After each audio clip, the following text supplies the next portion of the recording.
My girlfriend announced at Easter dinner, "We're moving to Paris. I already applied for a job there." In front of my entire family. It was the first I'd heard of it. I said, "Bon voyage." Then I smiled at my mom, finished my dinner, and drove her to the airport with her suitcases that same week. When she realized she was flying solo, original post, I, 30 male, work as a civil engineer for a county public works department. I design drainage systems, review development plans, inspect infrastructure projects. It's not sexy. Nobody's making a movie about stormwater management.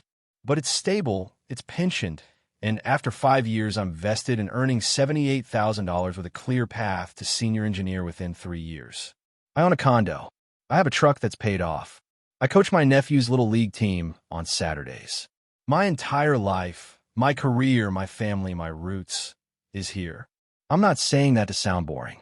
I'm saying it because it matters for what comes next. My now ex-girlfriend works in fashion marketing. She's good at it, creative, driven, always networking. She graduated with a communications degree, did internships in brand marketing, and has been working at a mid-tier fashion company for about 3 years. She's ambitious in a way that I admire in theory, but that in practice means she's always looking at the next thing. The current thing is never enough. There's always a better city, a better job, a better opportunity. She once described her career as a launch pad, not a landing pad.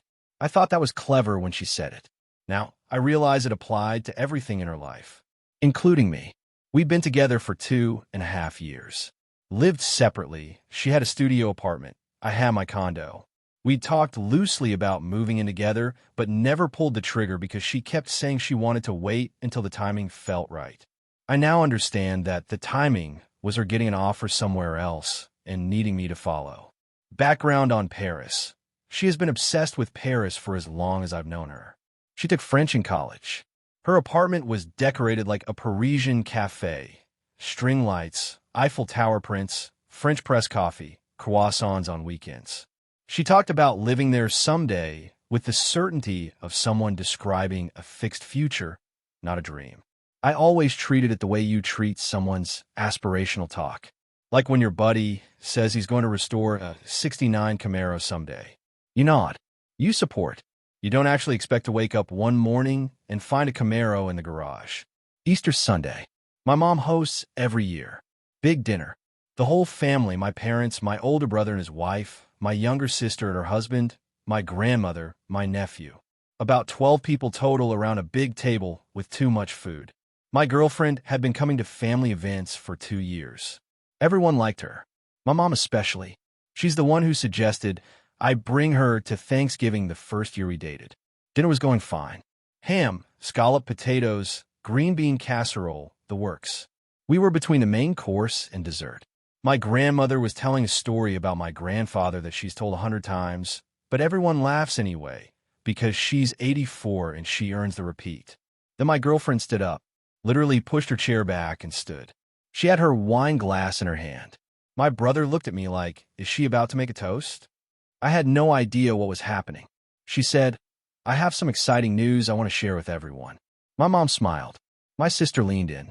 My grandmother stopped mid-story. Everyone was looking at her. We're moving to Paris. I applied for a position at a fashion house there, and I just got the call back for a final interview. If it works out, we'll be relocating this summer. She was beaming. Full megawatt smile. She looked at me like she expected me to jump up and hug her. Like this was a gender reveal party and Paris was the baby. The table went quiet. Not the good kind of quiet. The kind where everyone's eyes move to the person who should be reacting, and that person is sitting very still with a fork in his hand. I had never heard about this application. I had never been consulted about moving to Paris. I had never agreed to relocate to another continent. The first I learned that we were moving to France was at Easter dinner on my mother's table, in front of my entire family, with scalloped potatoes on my plate and my grandmother 2 feet to my left. She'd ambushed me, publicly, in the one setting where she knew I wouldn't make a scene, in front of my mother. Everyone was staring at me. I could feel my brother's wife's eyes burning a hole in the side of my head. My mom's smile had frozen in that polite way it does when she's confused but doesn't want to be rude. I set my fork down, took a breath, looked at my girlfriend. And I said, Bon voyage. She laughed. A short, confused laugh. What do you mean? I mean bon voyage. Good luck. That sounds like an amazing opportunity for you. For US. You said you applied. You got the call back. You made this plan. I didn't. So, bon voyage. The table was so quiet, I could hear the ice shifting in my grandmother's water glass. My girlfriend's smile was still on her face, but it wasn't reaching her eyes anymore. She sat down slowly. My mom, bless her, said, "Who wants pie?" And the dinner lurched back to life like someone had kicked a stalled engine. My girlfriend didn't speak for the rest of dessert. I helped my mom wash dishes.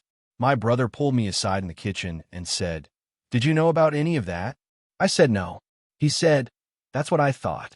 Then he dried a casserole dish and didn't say anything else because that's how my brother handles things. The car ride home was silent for about 12 minutes. Then she started, "You humiliated me. I didn't announce a life-altering decision in front of your family without telling you first.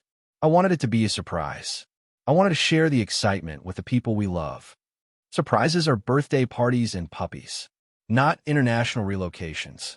You don't surprise someone with a move to another continent. You didn't even let me explain. There's nothing to explain. You applied for a job in Paris without discussing it with me. You announced it publicly to force my hand. You wanted me to be so swept up in the moment and the family pressure that I'd go along with it. That's not excitement. That's manipulation." Manipulation? I'm trying to build us a life. You're trying to build you a life and drag me along as a prop. She didn't respond to that. We drove the rest of the way in silence. I dropped her at her apartment. She slammed the car door. I went home. Update 1, 5 days later. A lot has happened. I'm going to try to keep this structured because my brain has been going in 6 directions at once. The Monday after Easter, she called me. Calmer than I expected. She said she understood that the timing of the announcement was not ideal, but that the opportunity was real and she needed me to take it seriously. She said the final interview was in 9 days. If she got the offer, the start date would be August 1st. She said this was the kind of opportunity that doesn't come twice and that she needed to know if I was in or out.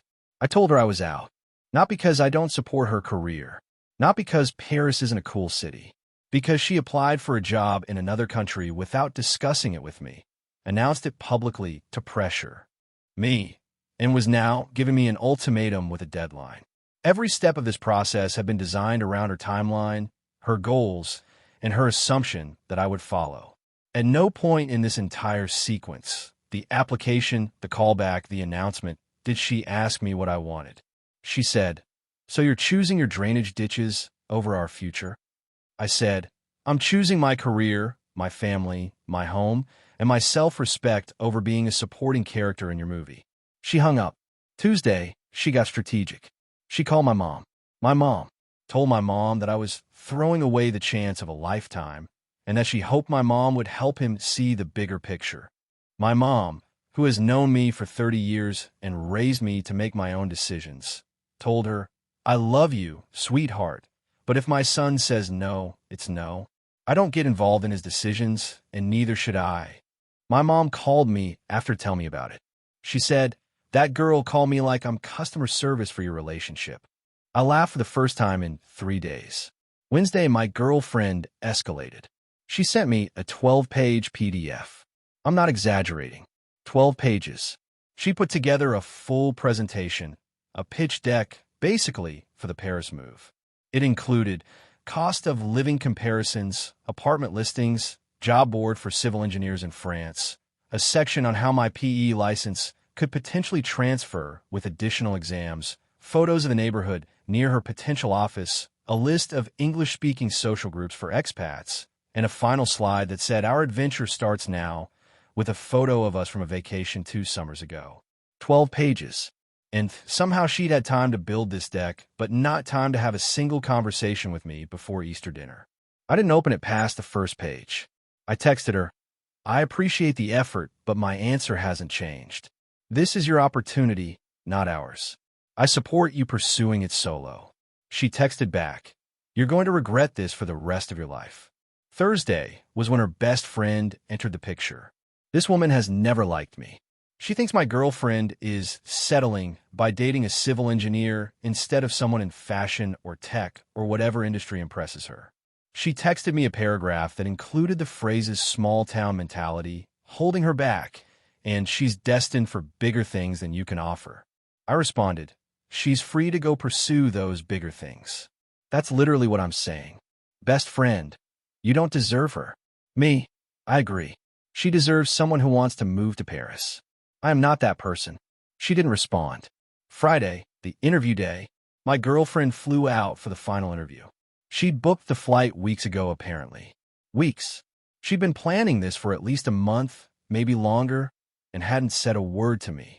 The entire time she was picking out Easter outfits and confirming dinner plans with my mom, she had a plane ticket to a job interview in her email. She texted me from the airport. Last chance. Come with me. I didn't respond. She flew out, had the interview, and got the offer. She called me Sunday night, buzzing with excitement, and said the company was offering her a 2-year contract, relocation assistance, and a salary of 58,000 euros. She said, "This is really happening. Please, I need you with me." I said, "Congratulations. I'm genuinely happy for you, but I'm not coming." The line went quiet for a long time. Then she said, "So this is it? This is it. You realize I'm going to go anyway, right? With or without you." I know, and you should. This is what you've always wanted. Go get it. Don't pretend to be supportive when you're abandoning me. I'm standing still. You're the one leaving. That's not abandonment. That's geography. She hung up. I sat on my couch for a long time. I wasn't angry. I was sad. Because somewhere under all the manipulation and the entitlement and the ambush and the pitch deck, there was a real person I'd loved for 2.5 years. And she was about to move to another continent. And I wasn't going with her. And both of those things were the right call. And it still felt terrible. Update 2, 11 days later. Last update. I'll keep it as tight as I can. After she accepted the offer, things moved fast. Her start date was August 1st. She had about 10 weeks to wrap up her life here. Sublet her apartment, sell furniture, pack, get her visa sorted. I offered to help with practical stuff, carrying boxes, driving her to the consulate, because despite everything, I'm not the kind of person who watches someone struggle with logistics out of spite.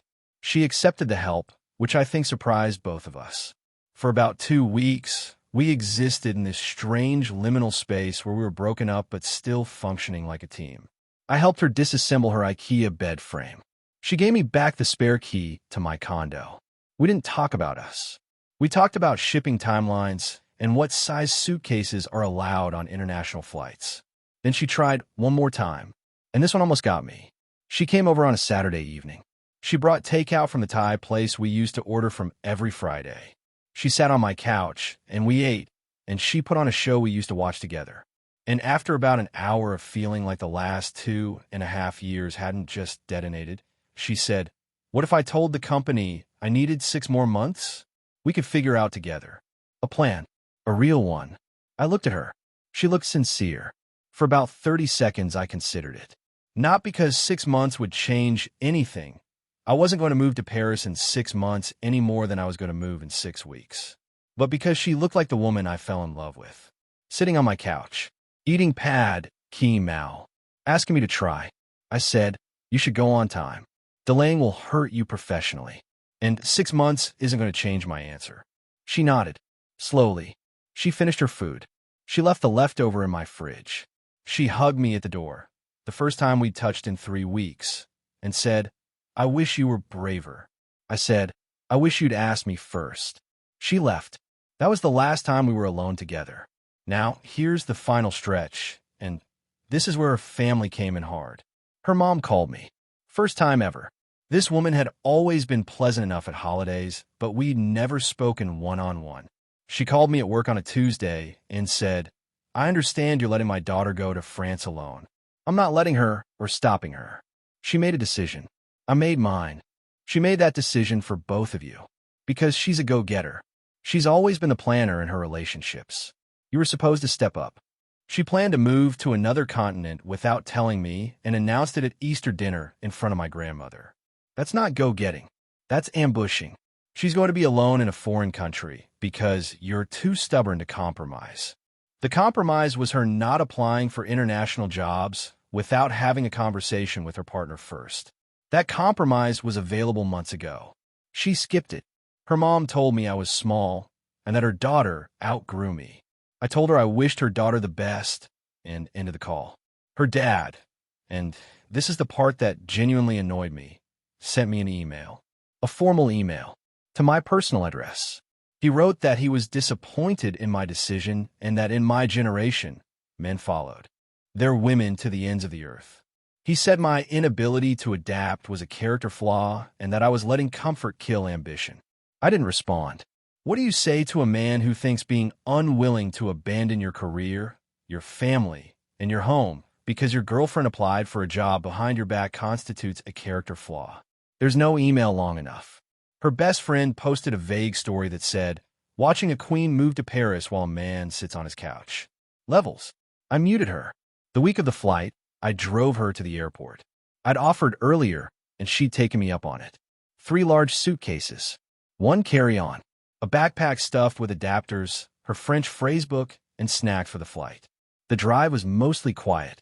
She played a playlist she'd made, French cafe music, some indie stuff, a couple of songs we used to listen to together. She was nervous.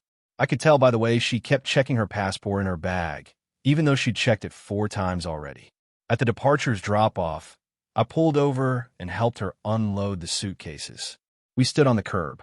She had sunglasses on even though it was overcast, which meant she was probably crying behind them. I was holding it together through sheer force of jaw clenching. She said, I really thought you'd come. I said, I know. Not even to try it?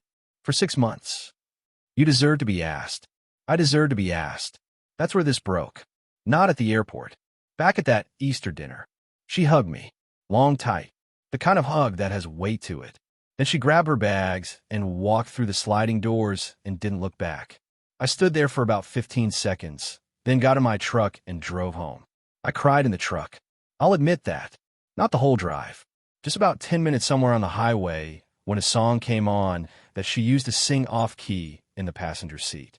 I let it happen, then I turned the radio off and drove the rest of the way in silence. It's been about 3 weeks since she left. She's in Paris.